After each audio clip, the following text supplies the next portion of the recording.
La rapporteure générale a ouvert le débat sur la journée de solidarité. Donc, vous ne l'avez plus appelée journée de solidarité. La journée de solidarité, ça voulait dire qu'il fallait soit prendre du côté des journées fériées pour religion ou les journées liées au conflit, aux anciens combattants. Et donc, bon, voilà, vous avez renoncé. Et donc, vous prenez 7 heures. Ça veut dire quoi, 7 heures?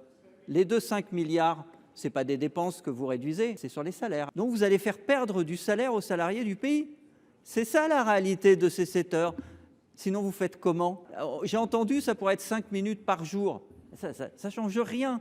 La réalité, c'est que vous habillez la décision parce que vous n'osez pas supprimer un jour férié. Votre problème, c'est que vous ne voulez pas vous attaquer aux recettes. Madame la rapporteure, à la mise en solidarité de ceux qui ont les revenus les plus élevés, vous opposez un travail supplémentaire gratuit de tous les salariés, y compris ceux qui gagnent le SMIC, y compris ceux qui ont des métiers difficiles.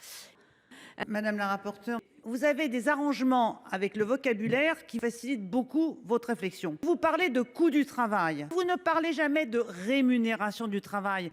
Vous arrivez à dire dans les mêmes phrases que les gens vont travailler 7 heures non rémunérées pour la solidarité. Donc, il y a bien une baisse, non pas du coût du travail, mais une baisse de la rémunération du travail. Et là où vous dites les salariés doivent participer à l'effort, nous, ce que nous disons, ils ne doivent pas contribuer de la même façon à l'effort. Ils doivent y contribuer de manière progressive en fonction de leur rémunération. C'est le principe de l'impôt que nous appliquons. Vous proposez de baisser les salaires. C'est ça qu'il faut que vous assumiez. Et vous pouvez tourner le problème dans tous les sens. Ça ne peut que fonctionner comme ça. Sinon, votre affaire ne tourne pas parce que je ne comprends pas d'où vient l'argent. Les gens travaillent 7 heures de moins, les entreprises donnent de l'argent à la Sécu, mais ce n'est pas lié au salaire. Dans ce cas-là, pourquoi ils travailleraient 7 heures de moins puisque ce n'est pas eux qui ont cotisé? Ça n'a pas de sens ce que vous racontez. Donc, assumez, vous voulez baisser la rémunération du travail. Il faut rappeler que les exonérations, les allègements ont beaucoup progressé en 2 ans, plus 8,4%. Donc la pente est extrêmement rapide. On n'a pas de chiffres probants nous indiquant que cette pente rapide a un impact supplémentaire sur l'emploi. Et notamment pour ce qui est supérieur à 2 SMIC. Sur le bandeau maladie, c'est un impact financier important. Ça, c'est en cohérence avec ce que j'ai expliqué pendant la déclaration de politique générale, c'est-à-dire avancer prudemment sur la réduction des exonérations pour ne pas avoir d'effet négatif sur l'emploi, mais nous estimons, au vu des différents rapports, qu'il est raisonnable d'aller au-delà du projet du gouvernement qui était 4 milliards initialement et de passer à 8 milliards. Et encore une fois, en rappelant que l'ensemble, en 2024, a atteint 91,4 milliards. Il y a 7 ans que je siège ici et il y a 7 ans que nous nous battons chaque année pour préserver et améliorer le régime d'exonération. Parce que vous imaginez bien, on ne joue pas dans la même cour. On n'a pas le même marché, on n'a pas le même pouvoir d'achat, rien n'est identique. Donc que nous puissions bénéficier d'un régime dérogatoire sur nos exonérations, ce n'est pas une coquetterie. Ce n'est pas un avantage de plus, ce n'est pas un cadeau de plus. Cette exonération, elle est légitime, sinon tout s'écroule. Ne touchez pas à la LODEOM. Ce sont des années et des années de lutte ici, avec les ministres de l'Outre-mer, pour essayer à chaque fois de conforter le système. De plus, il y a quelques semaines, nous avons tous été auditionnés par des IGAS qui se sont déplacés sur nos territoires pour savoir comment les choses fonctionnent. Les entreprises ont été auditionnées, les grandes administrations de l'État ont été auditionnées. Il y a un bout de rapport qui nous a été présenté il y a quelques jours. On est prêt à travailler. Moi, je suis prête à vous demander d'aller encore plus loin. Mais en l'état, avant que nous puissions passer en revue ces fameux rapports qui ont été faits et d'avoir entendu l'ensemble de la représentation de la dite Outre-mer ici, touchez pas à la LODEOM.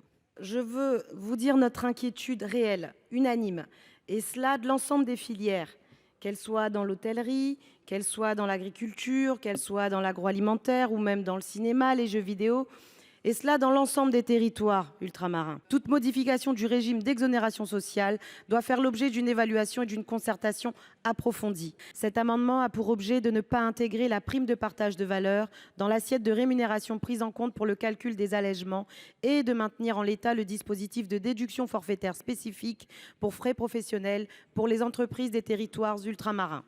Il tend également à exclure ces dernières de l'extinction progressive annoncée des dispositifs de réduction proportionnelle des taux des cotisations patronales d'assurance maladie et d'allocations familiales, de l'abaissement progressif de 2 points dès 2025, puis de 4 points dès 2026, du taux maximal d'exonération au niveau du SMIC et enfin de réfuter le principe d'une habilitation donnée au gouvernement à légiférer par ordonnance pour modifier les règles de calcul et de déclaration relatives aux déductions dégressives de cotisations patronales applicables aux outre-mer. Il n'est pas raisonnable de prévoir que le gouvernement soit habilité à légiférer par ordonnance sans le moindre contrôle préalable du Parlement pour revenir ou pas sur les effets que seront désastreux et d'application immédiate de cette réforme. Madame la ministre, vous ne me rassurez pas.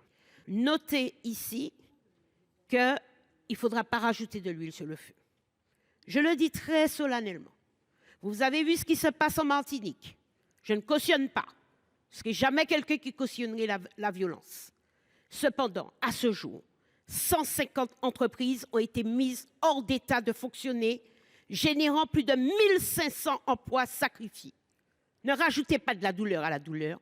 Ne rajoutez pas de l'incertitude à de l'incertitude. Le présent amendement a pour objet l'exemption de la hausse des cotisations patronales sur les bas revenus pour les entreprises de l'insertion et les entreprises du secteur du handicap.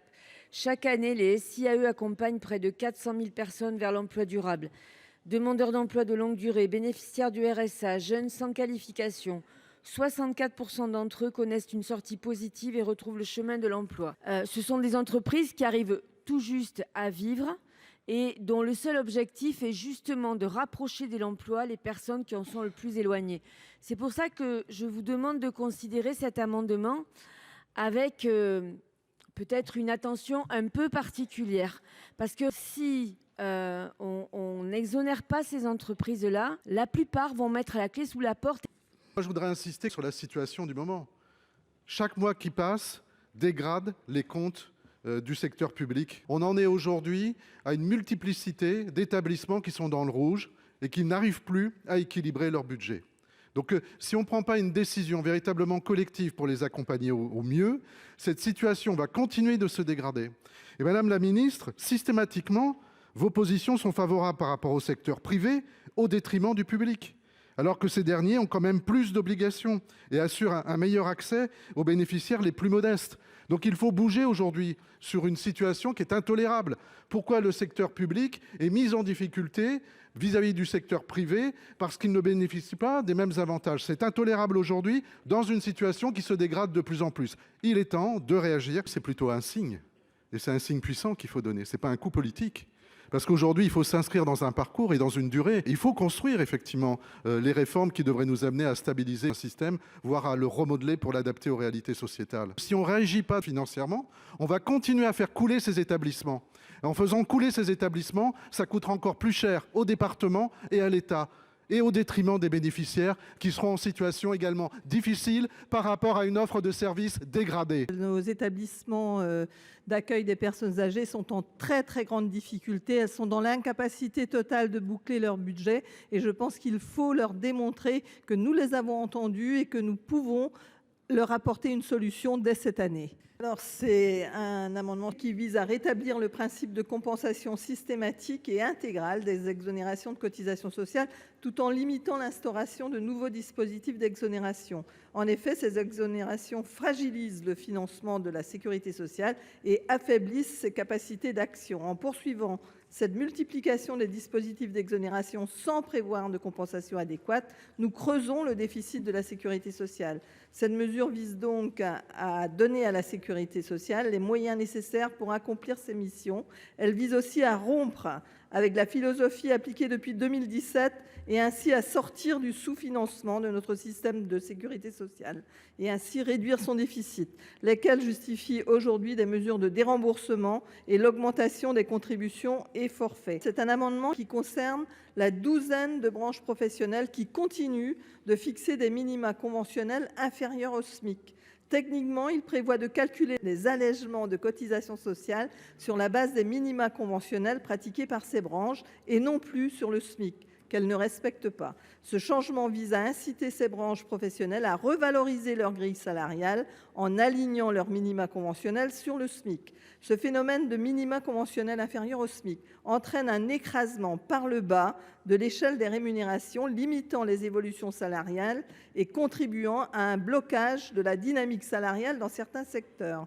L'objectif est donc d'encourager les branches professionnelles à adopter des bonnes pratiques salariales en garantissant des minima conventionnels au moins équivalents au SMIC. Cet amendement constitue donc une étape importante pour lutter contre les pratiques dérogatoires qui affaiblissent le droit des salariés. Cet amendement vise à appliquer le forfait social à la prime de partage de la valeur, y compris pour les entreprises de moins de 250 salariés, ce qui pourrait rapporter 1 milliard d'euros à la sécurité sociale et plus largement financer le système des retraites, compenser l'abrogation des mesures de report de l'âge légal et d'accélération du calendrier de la hausse de la durée de cotisation, mesures portées par la réforme d'avril 2023. Aujourd'hui, de nombreux compléments de salaire ont un taux de forfait social inférieur au taux normal, 20%, ce qui incite à contourner le salaire et à en augmenter les montants. Ainsi, de la prime de partage de la valeur, dont l'INSEE a estimé qu'elle contourne le salaire à hauteur de 20%. La Cour des comptes, dans son rapport de mai 2024, Les niches sociales des compléments de salaire, un nécessaire rapprochement du droit commun, propose ainsi d'appliquer le forfait social à la prime de partage de la valeur à un taux de 20%, ce afin de lutter contre le contournement du salaire, mais aussi d'augmenter les ressources de la sécurité sociale d'1 milliard d'euros. Je viens de vous entendre affirmer qu'appliquer un forfait de 20%, c'est porter atteinte au pouvoir d'achat des salariés. Mais en même temps, vous déstructurez tout le tissu économique et en particulier la structure du travail. Il y a là un biais en défaveur du travail et du salaire qui cotise à la sécurité sociale, à la retraite. Là, objectivement, un entrepreneur a intérêt à contourner le salaire et à pratiquer des primes. Il faut garder la structure du travail, le régime permanent, le salaire tel que nous le connaissons. C'est ce qui se passe pour la fonction publique. On a tout déstructuré. C'est M. Macron qui a fait ça. Aujourd'hui, vous avez objectivement intérêt, lorsque vous êtes maire, à avoir des contractuels, pas des titulaires. C'est exactement ce qui se passe là. C'est une discrimination qui est créée et c'est des recettes en moins pour la sécurité sociale. Il s'agit d'un amendement qui concerne les exonérations de charges selon le statut des établissements. Alors, cet amendement vise à aligner les exonérations de charges sociales accordées aux centres intercommunaux d'action sociale, les CIAS, sur celles des syndicats mixtes fermés. En effet, dans le cadre de leur développement, les intercommunalités, pour mutualiser significativement leurs coûts, confient de plus en plus aux syndicats mixtes fermés la gestion des services d'aide et d'accompagnement à domicile et participent ainsi aux politiques tant nationales que départementales de maintien à domicile et d'action sociale. Pour autant, les syndicats mixtes fermés ne peuvent pas bénéficier de l'exonération de charges sociales accordée en contrepartie des tâches effectuées au domicile des personnes âgées ou en situation de handicap, des personnes ayant la charge d'un enfant en situation de handicap ou des familles en difficulté. Cette différence de traitement est d'autant plus incompréhensible que les CI bénéficient de cette exonération. Une régularisation permettrait par ailleurs de lutter efficacement contre la situation précaire de leurs agents. Cet amendement a donc pour but de mettre fin à cette inégalité de traitement devant les cotisations sociales et à permettre de sécuriser le développement des coopérations intercommunales. Il s'agit de mutualiser pour rendre un service meilleur à nos aînés pour qu'ils restent à domicile. Les syndicats à vocation fermée, c'est pour permettre à des communes de mutualiser le service d'accompagnement à domicile sur un périmètre qui peut être différent de celui des intercommunalités. Il n'y a aucune raison qu'il y ait une différence de traitement. Cet amendement vise à supprimer les exonérations de cotisations sociales appliquées aux heures supplémentaires lorsque la rémunération globale d'un salarié dépasse 4 SMIC. Présenté comme une mesure de soutien au pouvoir d'achat, ce dispositif des heures supplémentaires exonérées de cotisations sociales pour les revenus déjà élevés soulève deux problématiques majeures. D'abord, il va à l'encontre du partage du travail en incitant à l'accumulation d'heures supplémentaires pour les salariés les mieux rémunérés. Ensuite, il n'est pas compensé financièrement et entraîne une perte de recettes pour la sécurité sociale estimée à 2,2 milliards d'euros pour l'ensemble des exonérations sur les heures supplémentaires. Cette perte fragilise l'autonomie financière de la sécurité sociale et limite sa capacité à répondre aux besoins essentiels dans un contexte où ces derniers sont particulièrement pressants. La crise de l'hôpital public, le financement des EHPAD ou encore l'accompagnement des publics les plus vulnérables, nous aurons l'occasion d'y revenir. Notre amendement cherche donc à concilier plusieurs objectifs. Préserver le pouvoir d'achat des salariés gagnant jusqu'à 4 SMIC, donc le spectre est plutôt large, c'est environ 5 600 € net, tout en renforçant les ressources de la sécurité sociale. Il s'agit également de réaffirmer le principe du partage du travail en soumettant les heures supplémentaires des plus hauts salaires aux cotisations sociales de droit commun. Madame la ministre, vous justifiez effectivement que ce sont les salariés qui ont les salaires les moins élevés qui bénéficient le plus d'heures supplémentaires ou de primes. Ben, évidemment. Ils n'ont pas d'autre possibilité pour améliorer leur pouvoir d'achat. Donc, ils prennent ce qu'on leur donne. Je doute que dans un certain nombre de métiers, beaucoup fassent des heures supplémentaires juste par amour de leur métier ou parce qu'ils ont envie de rester un peu plus à l'usine. Ces salariés, ils n'ont pas le choix. Pour avoir un meilleur revenu, ils doivent faire des heures supplémentaires ou bénéficier de primes qui sont désocialisées. Et donc, à la fin, ils ne les retrouveront pas, notamment en matière de retraite. Vous nous dites, vous vous rendez compte si tout d'un coup, on socialisait, ça serait impossible. Ben oui, forcément. À force de donner aux employeurs la possibilité de payer en heures supplémentaires, de payer en primes d'un côté et de l'autre, on ne les contraint pas à augmenter les salaires. Et donc, si tout d'un coup, ils doivent verser les cotisations sociales inhérentes à ces heures supplémentaires et à ces primes, ça sera très compliqué. Nous savons, nous, à gauche, ce que ça coûte de supprimer ces exonérations. Parce que quand nous l'avons fait, nous l'avons payé. Parce qu'effectivement, les salariés modestes ne le comprennent pas. Mais s'ils ne le comprennent pas, c'est parce qu'on ne leur donne pas d'autre manière d'accepter. Nous en avons assez. Nous souhaitons qu'on paie normalement les salariés et qu'ils aient droit à des cotisations sociales qui leur donnent des retraites. Nous sommes bien d'accord les uns et les autres pour dire que ce projet de loi de financement de la sécurité sociale, dans la période de crise très forte que nous traversons, il doit poursuivre un objectif simple, c'est d'assurer la justice à la fois dans les dépenses sociales et dans les recettes. Le symbole et la dynamique qui seraient engagés à travers l'adoption de cet amendement serait très intéressant. C'est dire qu'au-delà d'un seuil qui est quand même plutôt généreux, c'est-à-dire au-delà de 4 SMIC, en effet, la nation ne fait plus d'efforts au travers l'exonération de cotisations sociales. Ça semble être plutôt de l'ordre du bon sens. Un rapport IGAS-IGF de 2016 soulignait les spécificités des besoins des travailleurs handicapés. Le rapport témoigne d'un vieillissement de la population, d'une fatigabilité accrue, d'un absentéisme plus fréquent et de besoins d'accompagnement supplémentaires, notamment en vue de la retraite. Le rapport pointait également une prévalence importante des maladies professionnelles chez les travailleurs handicapés, entraînant une hausse des cotisations AT-MP et des charges d'assurance prévoyance.